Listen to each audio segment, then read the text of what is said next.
여러분 안녕하세요. 코코아빠 아이겠습니다. 맨유와의 원정 경기에서 압도적인 패배를 당했던 토트넘 허스퍼.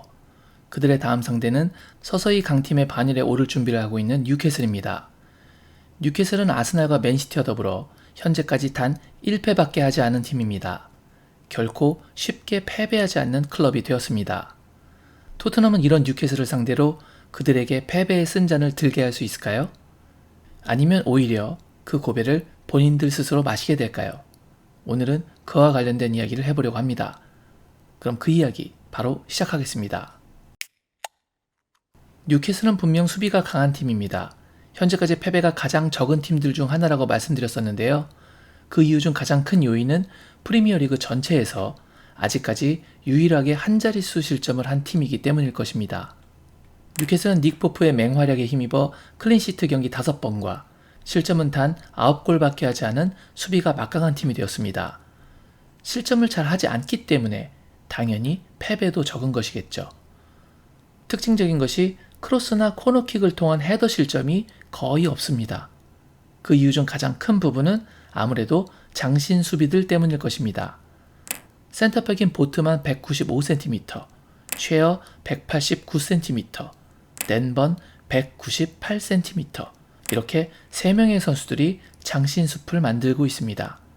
그렇게 뉴캐슬이 헤더를 통해 실점한 것은 총 실점 9골 중 단 1골입니다. 그런데 이 한 골도 자세히 분석해보면 의미를 부여하기 힘든 한 골입니다. 그 헤더 실점은 풀럼 원정 경기에서 나온 것이었는데요. 풀럼은 경기 시작 8분 만에 미드필더 찰로바가 다이렉트 레드카드로 퇴장당하면서 거의 경기 전체를 10명이서 뛰었습니다.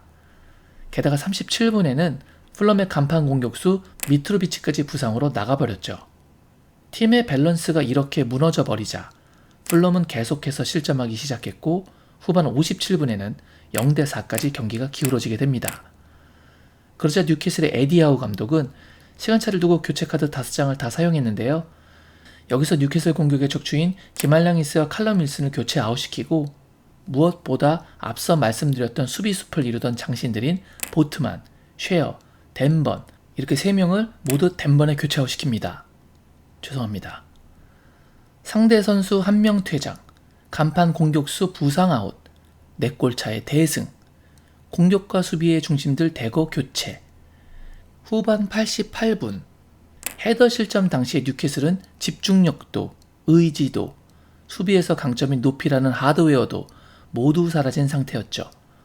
그러니까 엄밀하게 말해서 정상적인 상황에서는 뉴캐슬에게 크로스를 통한 헤더골을 넣기란 무척 어려운 일이 될 것이라는 분석입니다.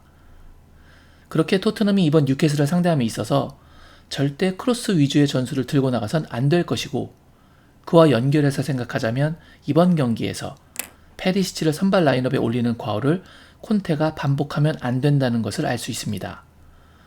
도어티도 크로스를 올리려고 하기보다는 좀 더 골라인 쪽으로 붙어서 박스 안 침투를 노리며 컷백을 시도하는 플레이를 해야겠죠.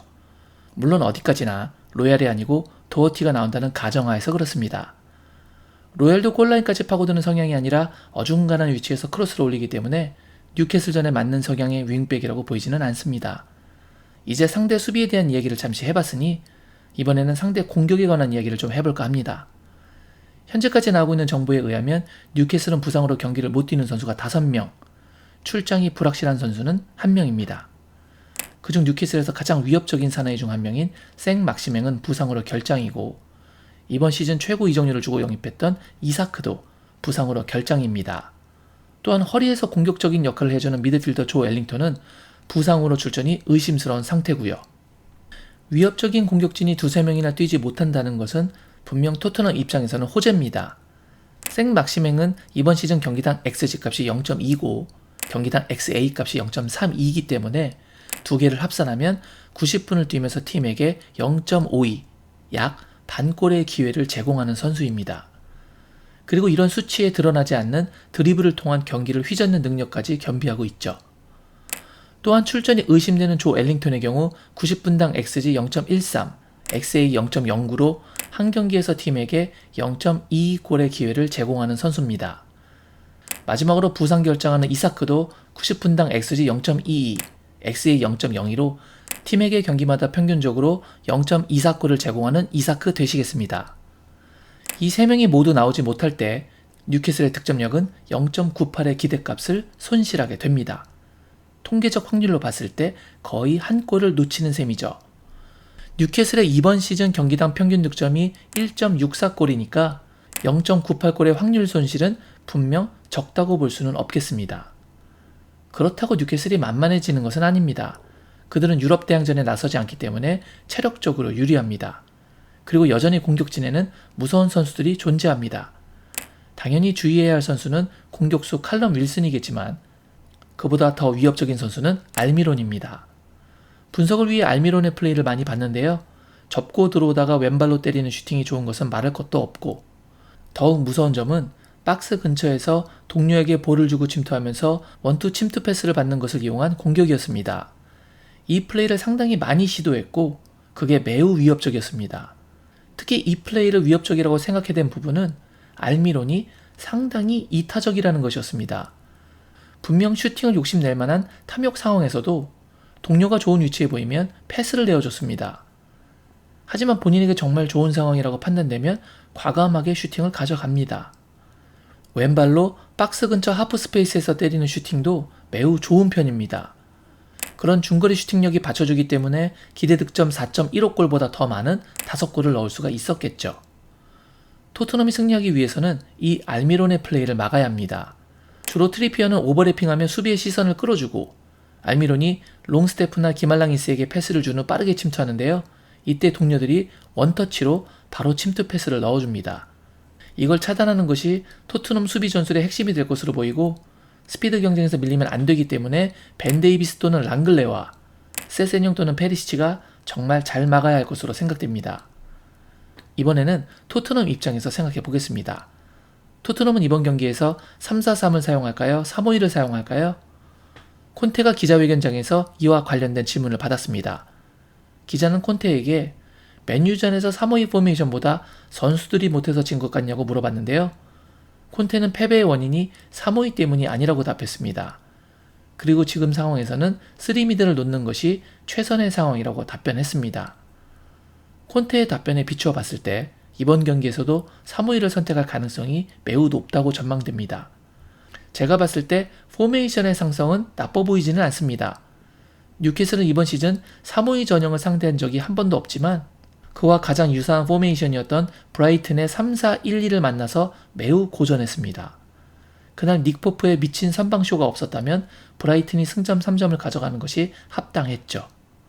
이 경기에서 브라이튼은 슈팅 수 13-4로 뉴캐슬보다 3배 이상의 슈팅을 했고 유효 슈팅도 7-1로 브라이튼이 뉴캐슬을 압도했습니다.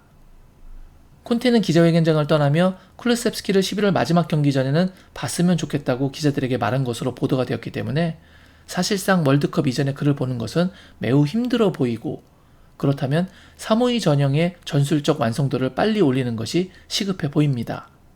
그렇게 콘테는 지금 이 순간 팀에게 베스트는 3미드를 두는 것이라고 말했겠죠. 이제 마지막으로는 손흥민 선수에 관련된 부분을 짚어볼까 합니다. 우선 손흥민 선수에게 뉴캐슬은 기분 좋은 팀입니다. 토트넘은 지난 시즌 뉴캐슬을 상대로 홈과 원정에서 모두 승리하는 더블을 기록했는데요. 그 두 경기 모두에서 손흥민 선수는 득점에 성공했습니다. 첫 경기였던 원정에서는 전반 48분에 케인의 패스를 받아 결승골을 넣었고요.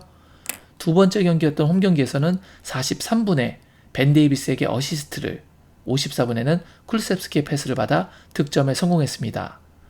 물론 이번 시즌의 뉴캐슬은 지난 시즌과 다른 것이 분명하지만 선수가 자신감을 가지고 경기에 나설 수 있다는 것은 분명 긍정적인 요소로 보입니다. 토트넘도 뉴캐슬과의 최근 5경기 맞대결에서 패배한 적이 없고요.